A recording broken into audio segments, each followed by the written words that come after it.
beautiful city of Carlisle is often referred to as the gateway to the Lake District.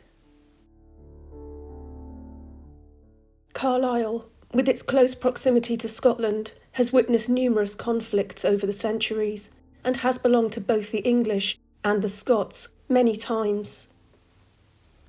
But this historic walled city in the county of Cumbria is an important military stronghold and seems to be filled with ghosts.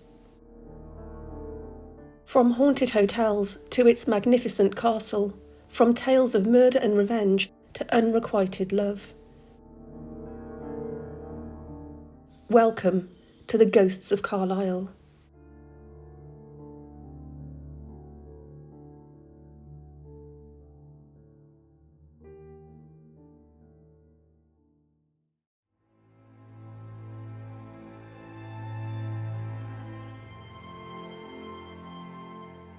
Carlisle Castle is a formidable medieval fortress located in the city, close to the ruins of Hadrian's Wall.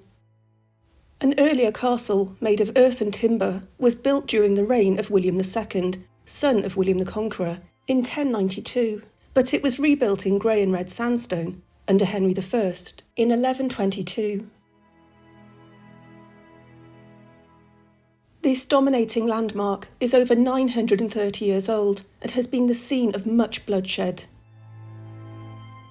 Its location, just 10 miles from the Scottish border, made the castle a mighty stronghold in the frequent conflict between the two countries, and Carlisle Castle has endured more sieges than any other castle in England. But Carlisle Castle has witnessed murder, imprisonment, suffering and torture. Perhaps this explains why Carlisle Castle is one of the most haunted locations in Cumbria. Today, the castle is managed by English Heritage and is a popular tourist attraction. Until 2006, the castle was the administrative headquarters of the former King's Own Royal Border Regiment, and until 2019, it was the county headquarters to the Duke of Lancaster's regiment. Much of the ghostly activity at the castle stems from its impressive military history.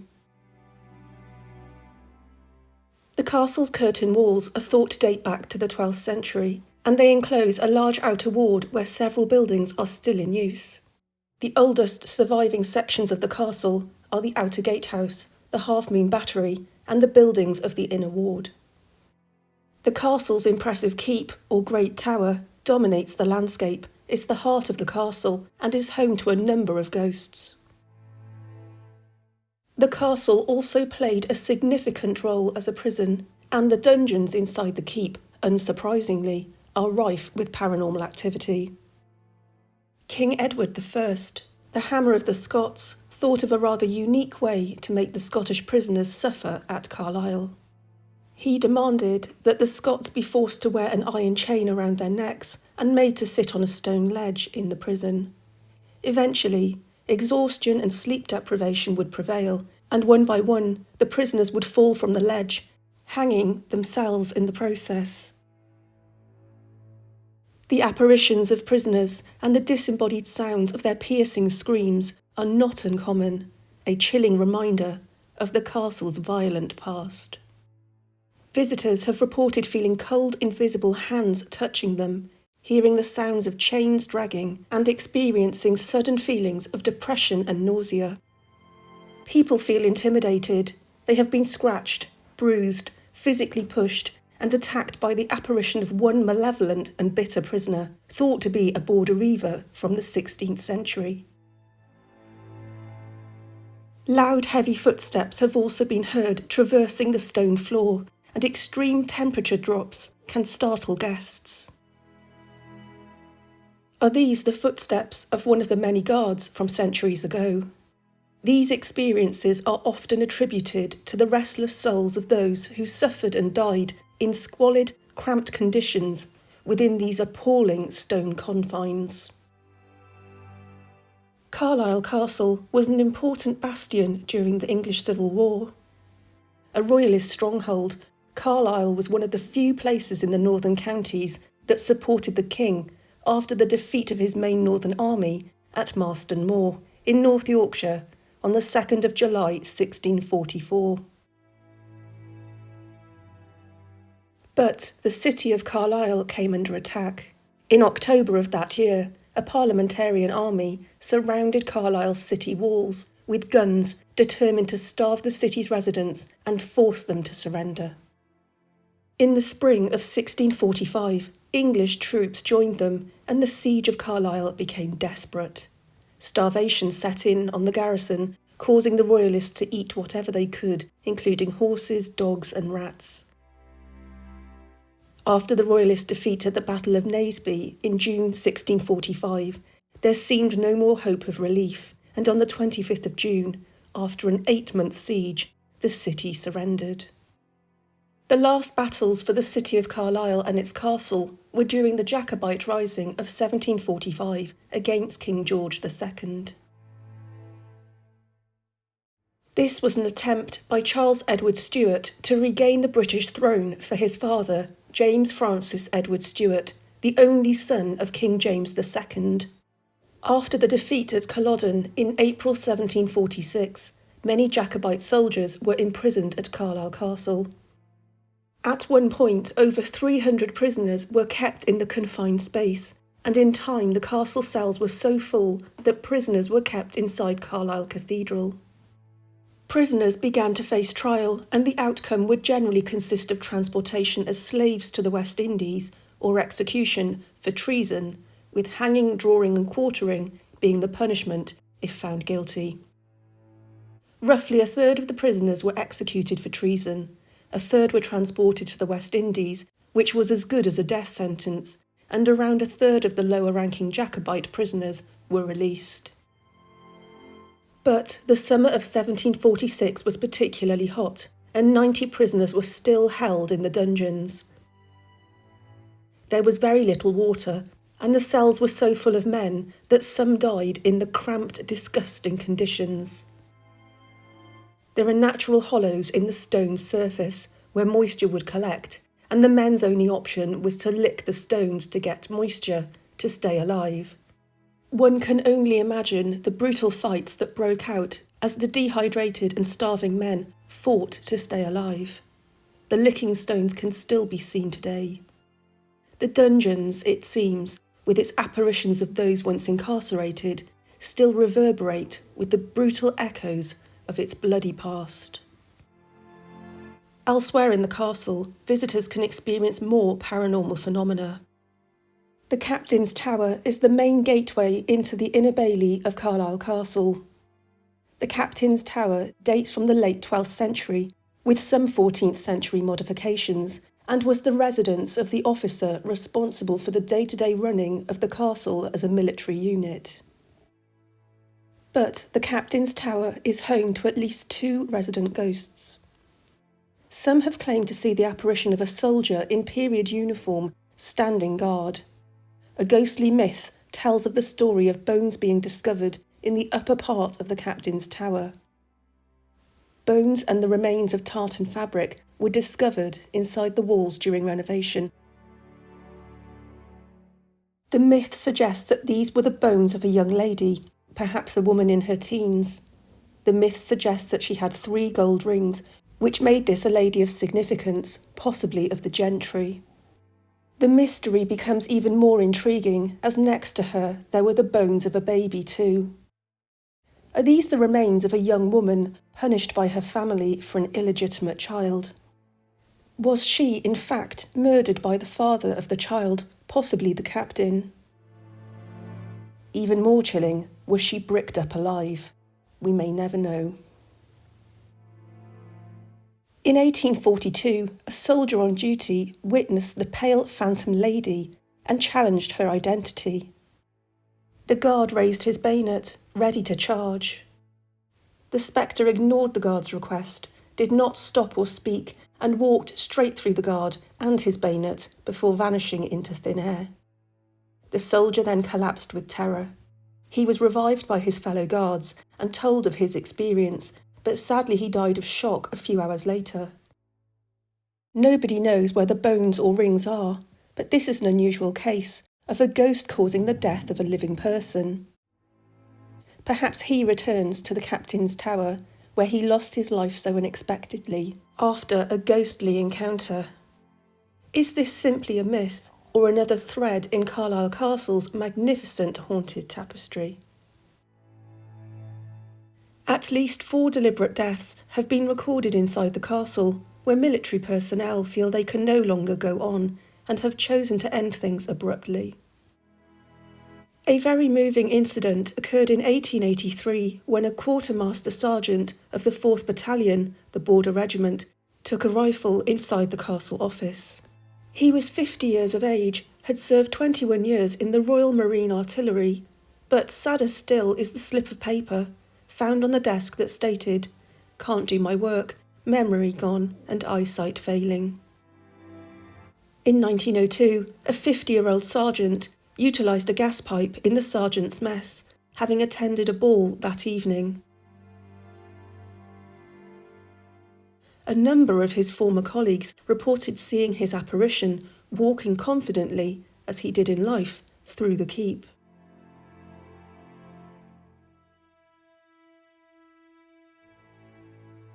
Another case dates back to 1922, when a young soldier who'd become depressed after an injury decided he no longer wanted to struggle. Could the tragic souls of these brave men who were willing to fight to defend their country still wander the halls and corridors of Carlisle Castle? Spectral figures have also been seen inside the grounds of the castle, and some believe the tragic apparition of James Patrick, a local civilian murdered close to the castle walls in 1872, still roams the site. He was a labourer in the city, and one night he met a local man named Michael Campbell, who had managed to lock himself out of his lodging house. The men, who were both under the influence of alcohol, decided to wander the streets and find more drinks and some women of the night. Eventually they approached the castle, but things suddenly became rather ugly. A fight ensued, and the following day James Patrick's lifeless body was found. He had a bruise upon the side of his head, which had been caused by several blows administered by a wooden rail from a nearby fence, which was found in 3 pieces next to the body. A tobacco box and pipe that did not belong to James Patrick were also located at the scene. A policeman had seen both men around 4 a.m. heading in the direction of the castle and was able to identify Michael Campbell as the likely suspect. Campbell stood trial, accused of murder. In court, Campbell stated, "He got hold of me and would not leave loose. He was trying to rob me. A scuffle took place. I was enraged and got a piece of the rail and struck. I think he had a piece as well." Whether you believe his testimony or not, the jury decided he was guilty of manslaughter, and he was sentenced to 7 years in prison. Campbell told a string of lies in court. He was not locked out. His wife had thrown him out. He insisted he had been home on the night of the murder, despite being seen by a policeman who testified that Campbell was much more intoxicated than James Patrick. Does the dark apparition of James Patrick roam the grounds of Carlisle Castle, where his life was so brutally ended back in 1872? A more modern incident occurred in 1992 in the Cumbria Museum of Military Life. The motion sensor alarms were activated on 3 consecutive nights, suggesting that someone or something had moved beneath an archway close to the gift shop.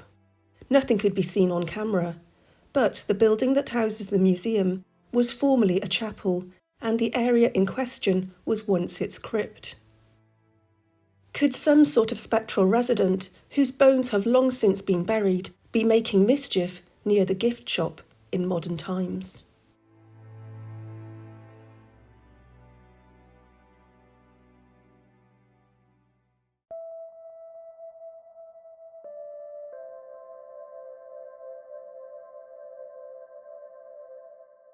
In the city centre stands the beautiful Carlisle Cathedral.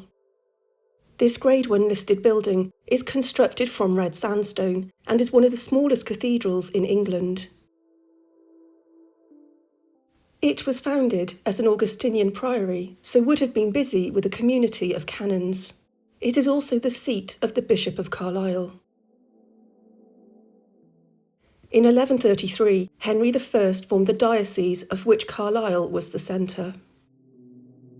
The king wished to impose his authority over the conflicting lands and decided a cathedral was a perfect symbol of his rule. For over 900 years, Carlisle Cathedral witnessed dramatic changes in the life of its people, reflecting the turbulence, upheaval and bloodshed of the borderlands. But Carlisle Cathedral is haunted by two rather different ghosts and has a number of legends associated with it. The cathedral has some rather striking features. The beautiful ceiling dates from the restoration of the cathedral in 1853. It follows the medieval original, but the detailed design, striking colour and depictions of angels and stars was the creation of Owen Jones, a renowned decorative artist of his day. The east window dates from 1350 and was put in as part of the rebuilding of the cathedral after the 1292 fire. The design of this window is the most complex of English Gothic styles, flowing decorated Gothic. At 51 feet high and 26 feet wide, it is the largest and most complex window of its kind in England. The window still contains much of its original medieval glass, with some Victorian additions. The regimental chapel of the Border Regiment was formally established in 1949. This memorial, within the Chapel of Remembrance, lists the many battles of the Great War in which the men of the Border Regiment made the ultimate sacrifice. Close by is the Book of Remembrance, a page of which is turned with reverence each Friday morning. Memorial books of the First and Second World Wars onwards are displayed at the cathedral, from which names are formally read out on the final Friday each month.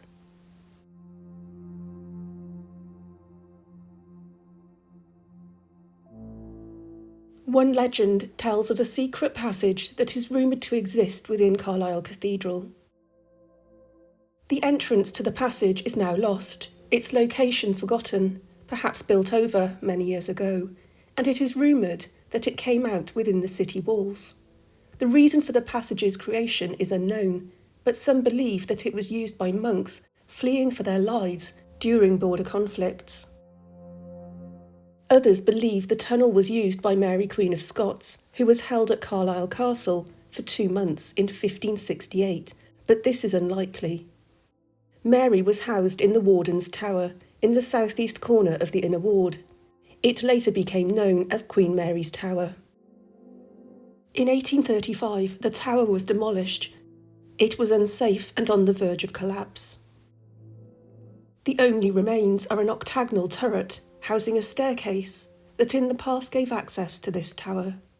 However, because Mary was in protective custody at Carlisle, and as a consequence of her royal status, she was entitled to a number of privileges, including hunting, watching her servants play football, and was escorted with guards to the cathedral for worship. Some say her apparition haunts Long Lane, a footpath which links Castle Street to Fisher Street. It is possible that Mary took this route to the cathedral, but whether the female apparition of Long Lane is indeed Mary herself is unknown. In the early 1920s, a retired dean entered the cathedral, and as he looked towards the altar, he witnessed a robed figure, similar to a monk, walking down one of the aisles. He quickened his pace, believing the man dressed in black robes to be an intruder, but before he could catch up, the apparition walked straight through a wall and vanished.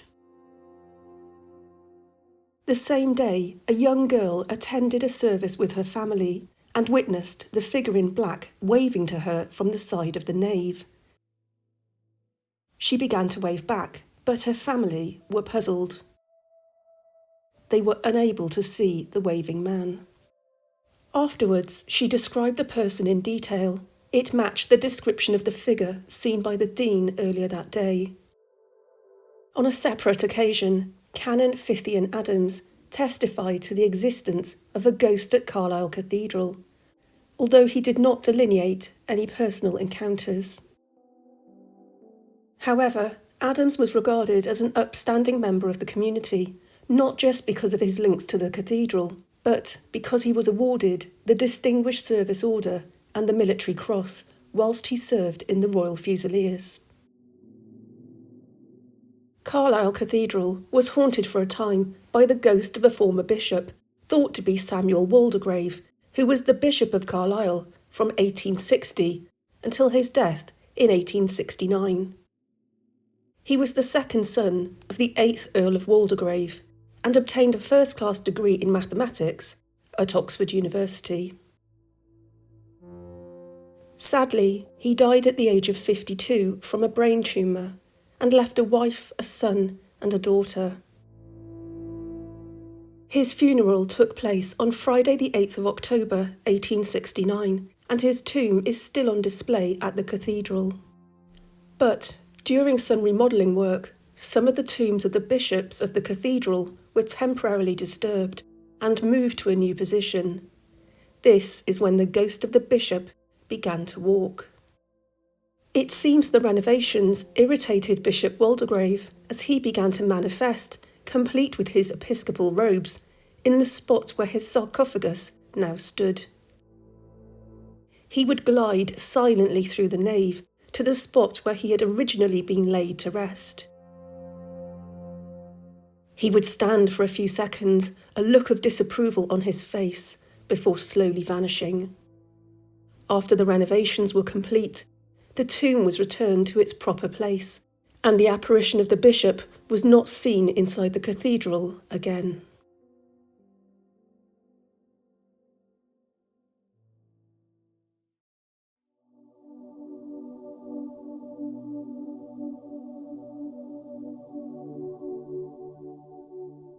Carlisle Railway Station is a beautiful Grade II listed building. It was designed by the architect William Tite, whose design incorporated Tudor and Gothic styles, and it was built on slum clearance land. Built at a cost of £53,000, the station was constructed between 1846 and 1848 and is considered by many to be one of the most important early stations in the country. On the 10th of September 1847, it officially opened to rail traffic, even though construction was incomplete.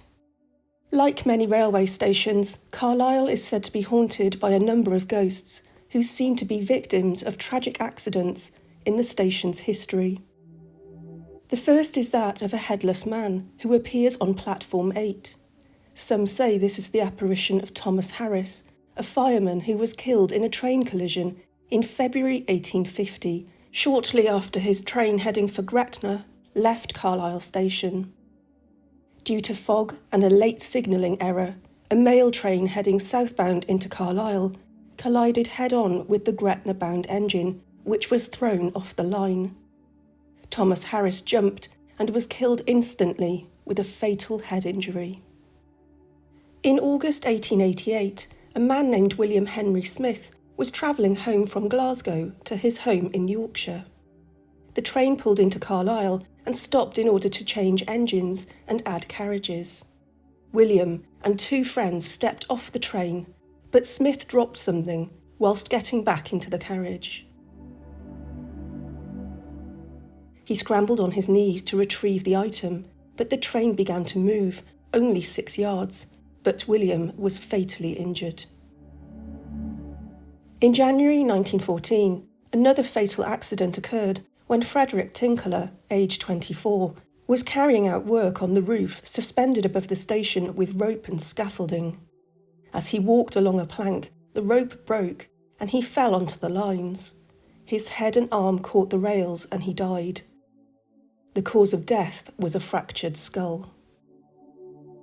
These are just a few of the numerous documented deaths at Carlisle Station, but it is possible that the apparition of the Headless Man of Platform 8 is linked to another ghost at the station, the ghost of the veiled woman wearing a Victorian-era gown.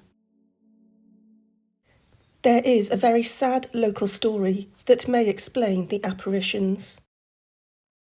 A young couple, desperately in love, eloped to Gretna Green in order to marry. As they returned to Carlisle station, the young man decided to pull the window down and stick his head out. Some say he wanted to tell the world of his new married status and unbelievable happiness. Perhaps we will never know. The man's head collided with a thin, razor-sharp piece of steel wire hanging down from a structure. The remains of his body fell into the carriage, to the utter horror of his beautiful new wife. When the train arrived at platform 8, the guard found the woman completely inconsolable and holding the lifeless body of her husband.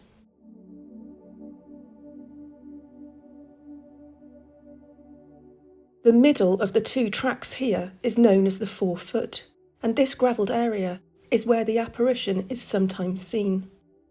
According to a station manager, 2 members of staff have witnessed the Headless Man in the last few years.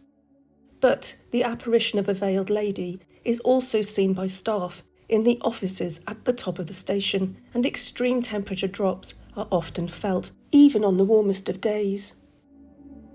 Footsteps are heard coming from the 3rd floor offices when empty, the restless ghost of the veiled lady perhaps walking once more.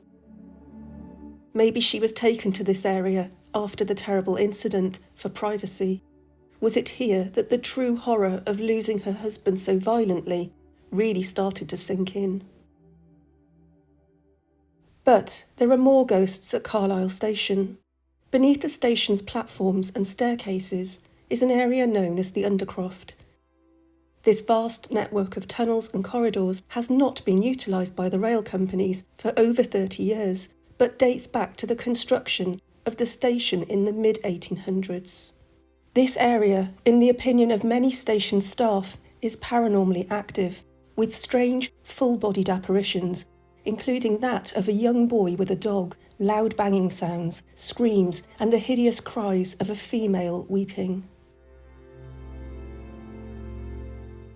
Doors sometimes open by themselves and slam shut abruptly. This area was often used for storage for animals, predominantly horses and carts, needed in the station's earlier days for transporting luggage, but it was also used to store dead bodies.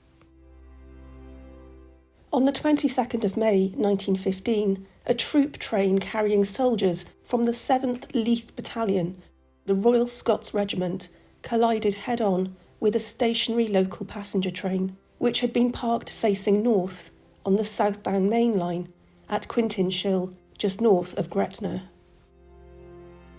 The troop train overturned, and only a minute later, a Glasgow express train hit the wreckage, causing it to burst into flames.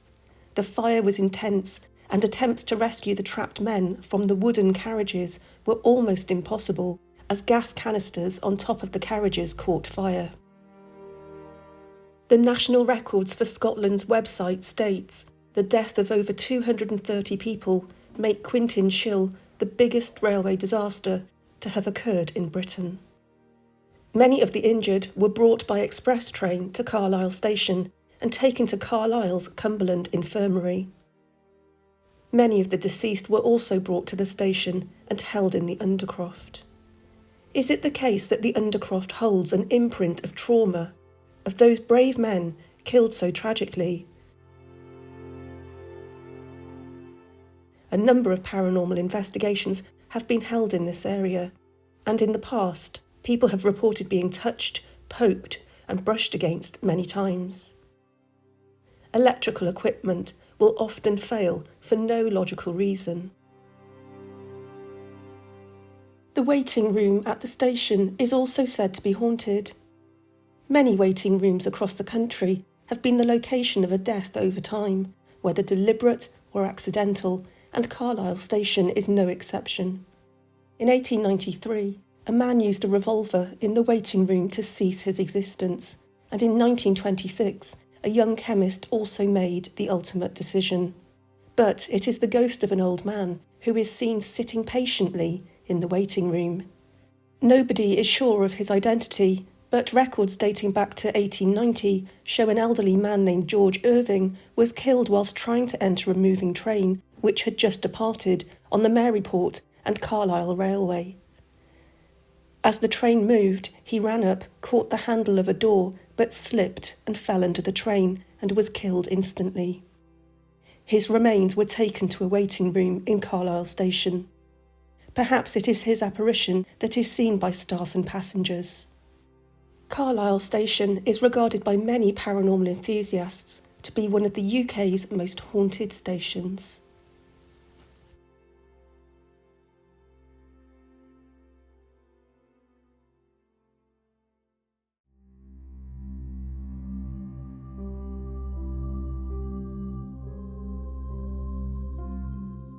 Just a few miles southwest of Carlisle stands Dalston Hall. This charming property in the beautiful Cumbrian countryside acts as a hotel and is a popular wedding venue, but it is home to a number of ghosts and entities. The hall remained in the Dalston family until 1761, when Sir George Dalston, with no male heir, sold the property to a grocer from London. The Dalston family initially were small landowners who likely took part in fighting with the Scots in border raids and helped to defend the borders by undertaking garrison duties at Carlisle Castle. In time, the family became prosperous and gained importance within the county, and it was decided to build a proper family home. This impressive, fortified country house was constructed around 1500 by John Dalston and initially consisted of a heavily defended peel tower, complete with battlements, and he dedicated it to his wife Elizabeth. Additional structures were added, including the structures to the east and west of the tower. The family continued to hold a powerful position in the county, with John Dalston's son, Thomas, purchasing 6 manors and various lands after the dissolution of the monasteries. Thomas's son, John, became a Knight of the Shire in 1556 and Sheriff of the county in 1568. The baronial hall is the location for a ghostly party in the dead of night, with the apparitions of large, well-fed dogs, disembodied singing, enthusiastic revelling, laughing, plus the sound of high-pitched pipe music, which may be medieval in origin. Staff in October 1996 were shocked to see candles positioned on the banqueting table physically light themselves. A number of glasses also mysteriously smashed in vacant rooms, the shattered pieces found some distance from where the glasses are kept in the room, suggesting the glass has been thrown with some force. A woman dressed in Tudor clothes is seen in the baronial hall and in the minstrel's gallery. The staff nicknamed her Lady Jane, and she walks quietly through the hall. It is believed she may be a member of the Dalston family, although nobody is certain who she is.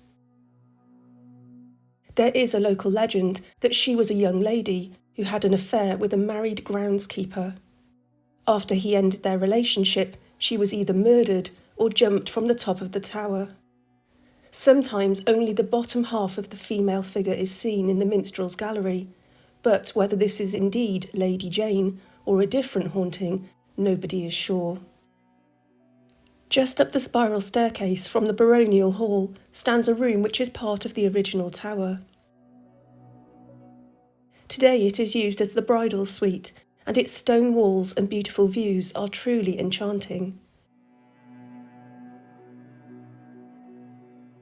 But it is not uncommon for guests to hear heavy footsteps on the stonework right outside the bedroom door, as if someone is ascending the stairwell. Perhaps this is a military figure heading to the battlements to defend the property. Could this even be Lady Jane if she did indeed head to the battlements once the affair was over?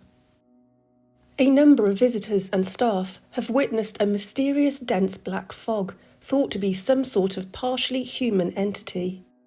It seems to rise up through the floorboards, often from the cellars, and has been given the nickname Mr Fingernails.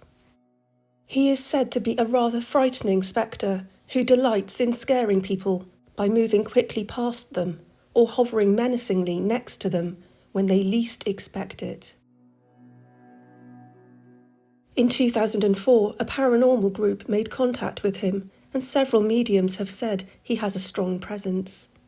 His nickname stems from his long skeletal-like fingers with long, sharp nails resembling claws. He has been blamed for physical scratches on people's chests and necks. It is thought that there is a now bricked-up void underneath the floorboards of the baronial hall, and that somehow Mr Fingernails comes up via this. The cellars are also home to a far more benevolent spirit named the Handyman. He is described as a rather large, rustic fellow wearing tweed trousers. In the 1960s, a maintenance man was carrying out some work on a boiler system. As he carried out his tasks, a man said hello and proceeded to pass the tools to the maintenance man fixing the boiler. Once the repairs were finished, the man thanked the staff at reception for sending a person to assist him, but they were baffled. Nobody knew who this mysterious but helpful man was.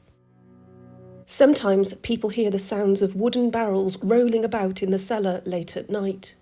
The hotel hasn't used wooden barrels for nearly 30 years, so whether this is the handyman or indeed Mr Fingernails, we may never know. 3 psychic mediums on separate occasions have been overwhelmed with intense sadness in room 4, and 2 of them were adamant that the room is haunted by a girl who looks out of the window and has done hundreds, if not thousands of times. She is described as wearing a pale fabric bonnet and an empire-line dress. She has a ring on her finger which she rotates, and it is said that sometimes an older lady, perhaps a servant, comes in to check on her. The ghost of a maid is also said to haunt room 4.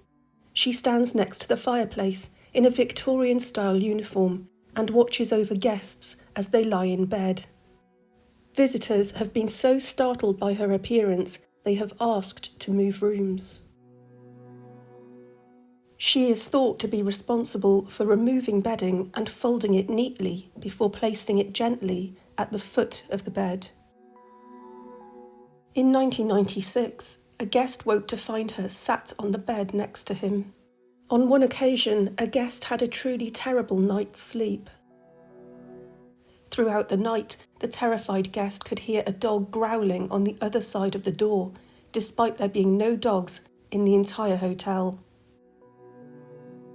The dog snarled and growled in the corridor as though it sensed something bad inside room 4, but then it simply faded away. It is believed that a murder took place in the corridor outside rooms 4, 5 and 6. Even today, the horrific episode is played out in what may be a stone tape recording. The phantom of an evil, ruthless man dressed in leather is seen manhandling a struggling girl across the corridor. Her screams can be heard, and despite her efforts to fight the man, he lifts her body and throws her out of the window. The apparition of the man then vanishes, leaving the corridor in an eerie silence. The identity of this poor girl, who is sometimes described as having a pale face, is unknown. We have no idea of the period for this, but it is thought to be around the 1500s, and some believe that she may be a woman of the night who was dragged out of a party in the baronial hall. In room 12, the ghostly sounds of girls giggling and whispering has been heard coming from the bathroom. In room 6, guests have witnessed a wardrobe door open and the apparition of a young lady step out and walk towards the bed in the middle of the night. If a guest switches on the lamp, she vanishes instantly. Loud banging noises reverberate through room 9, strong enough to make furniture move, and electrical equipment, including televisions, kettles and lamps, seem to have a life of their own, switching on and off by themselves. Finally, the phantoms of 3 women and a little girl with blonde hair have been seen on the stairs. They watch in silence as people come and go before vanishing themselves. Who they are and why they do this is a mystery.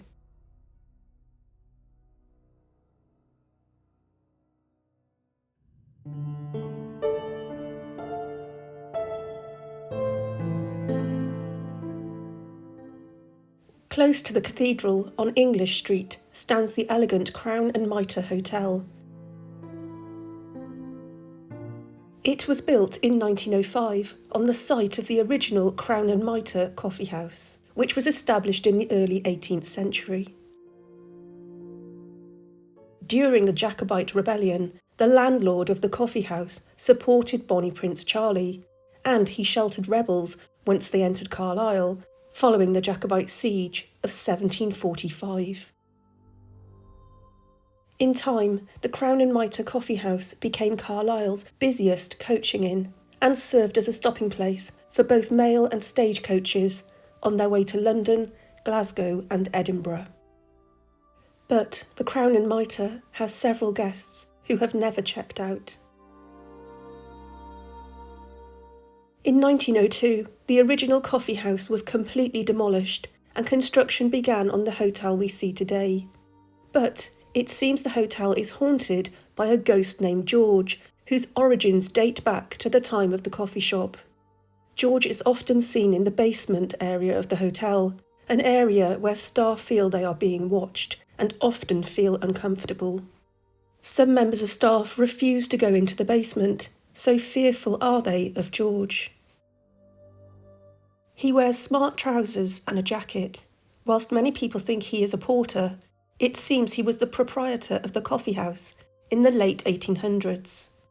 It is believed that George is the apparition of George Pashley, who managed the coffee house for many years until his death in 1901 at the age of 59.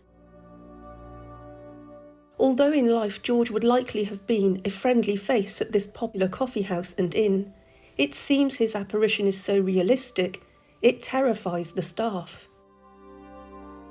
Does he return to the location of his beloved coffee house to keep a watchful eye on the staff? Perhaps we will never know. The beautiful ballroom has been the setting for many banquets, glittering parties and dinner functions.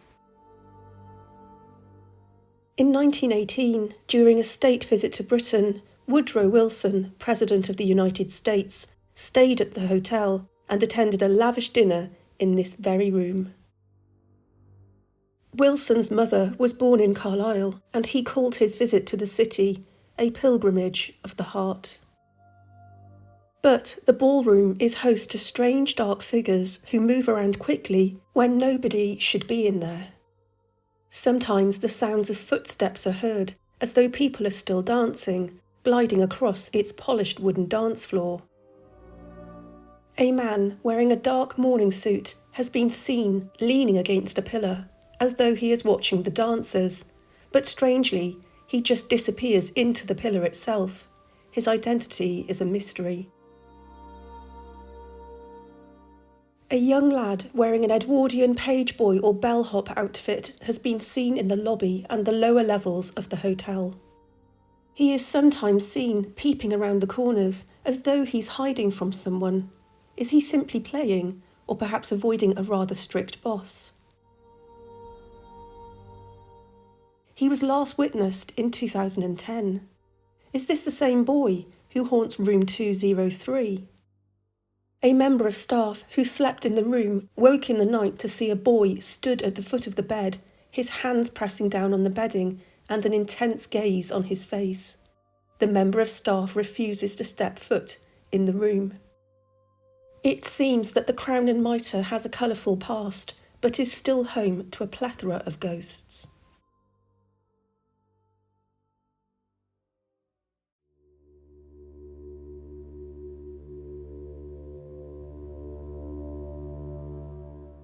I really hope you enjoyed these stories from the fascinating city of Carlisle. I initially planned to create a video on the ghosts of Cumbria, but I felt that there were some stories from Carlisle that I could group together in one video, so that's what I did. But if you do visit Carlisle, the train station, Crown and Mitre, Cathedral and Castle are all pretty close together, so you could go on a sort of haunted tour of Carlisle. I will cover Cumbria separately. I did find some other little stories, so I thought I'd share some of those with you now. I will just warn you that this one is not pretty. In the past, in the UK, we used to execute people in lots of different ways, but one of the ways was gibbeting. Gibbeting is an ancient and purposely humiliating form of public execution where the victim is hanged from a gibbet cage, usually made of iron, dangling from a large wooden post. So gibbets were in some ways similar to gallows, however the victim was not dead when they were usually hanged from it, and effectively you're left to the mercy of the crows and the cold and probably a slow death. And once you're dead, you'd effectively rot down to a skeleton with the birds and wild animals around the place who would eat the flesh that would have fallen from your bones, the tastiest bits being things like your eyes, which would probably have long since been eaten, probably whilst you were alive. Not pleasant.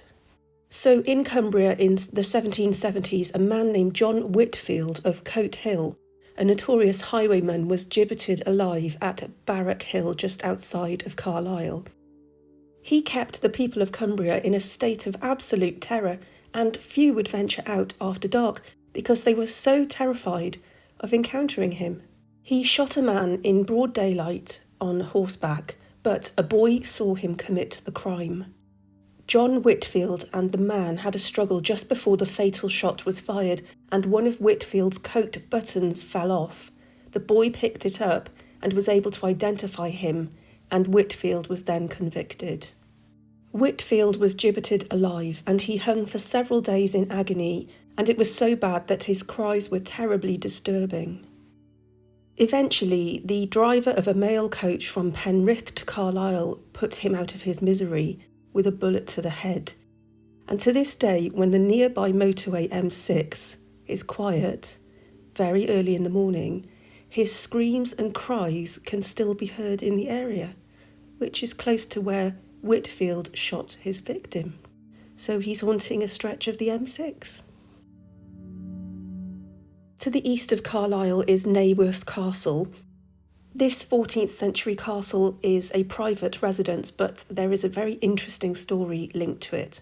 Many moons ago in the 1500s, the owner of the castle, Lord Dacre, was out walking with his newlywed wife, and they'd only married the previous day.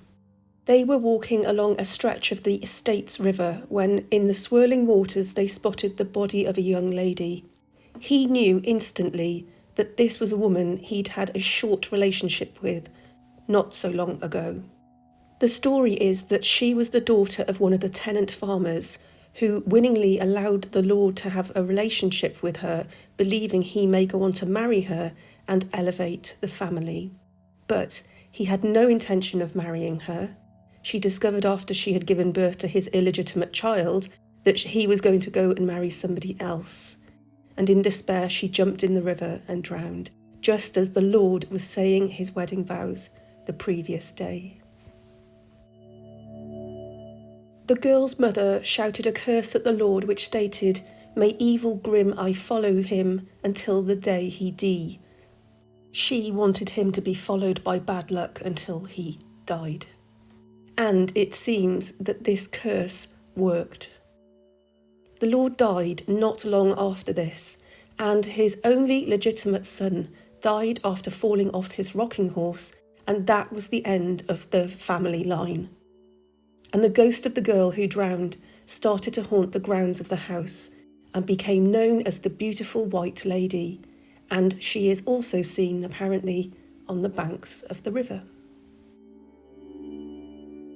I'm going to move on to some postcards and some menus in a moment, but just before I do, I thought it was interesting that a story from the Crown and Mitre is that Sir Walter Scott and Charlotte Carpenter, after a 3-week whirlwind romance, stayed at the hotel before they got married in Carlisle Cathedral on Christmas Eve in 1797. True love. And that leads me nicely into my first menu, which is actually from the Crown and Mitre. And to be honest, this sort of strikes me as a traditional Christmas dinner, and it dates back to 1965. I had to look up bouquetière soup, consommé, but it means like a garnish of very thin vegetables. And I think it looks like quite a nice menu actually. Rather nice turkey, sprouts, all the traditional things. Lemon mousse sounds quite nice. Anyhow, I think that's quite a nice little menu from the past. Now, I know I have some football fans out there, and I know someone who's a huge Arsenal fan, and some people love watching football whenever it's on. And this is a very modern menu from Portsmouth, actually. This dates back to 2014 when Portsmouth hosted Carlisle at Fratton Park. And I assume it's like a corporate lounge menu. So let's have a look at the items on the menu. So to begin, you've got soup or salmon tartare or some sort of baguette. Then you've got a chicken and leek pie with mash, loin of cod with new potatoes, and the parmesan frittata, which I suppose is a vegetarian option. And then a salted caramel chocolate dessert, a lemon and raspberry posset, and some cheeses. Quite a comprehensive menu, actually. I dread to think how much it might cost to attend a corporate lounge. And I'm afraid for all you Carlisle United fans, the score was Portsmouth 3, Carlisle United 0. And I've just got 2 postcards for you today, and this first one is from the station, and I think it's 1905. Hope to see you on Tuesday at 1:30 train. Enjoyed myself immensely on Saturday. Got a ride to the station. Hope you had a pleasant night at Dalston. Have been to church this morning. Love to you all, from Jeannie, I think. And this next one is much more modern. It's actually from 1965. I love the fact that there's a black cat on the front as a symbol of luck. Spending a few days here with Andrew while he settles into his job. I think that might says appears or seems to be quite happy. Thank you for the postcard. So probably a mum helping out her son, which is very kind. So that's it from me today. I hope you enjoyed the video. Please like and subscribe, and don't forget to come and find me on Instagram. And all that's left to say is take care, guys, and I'll see you on the next one.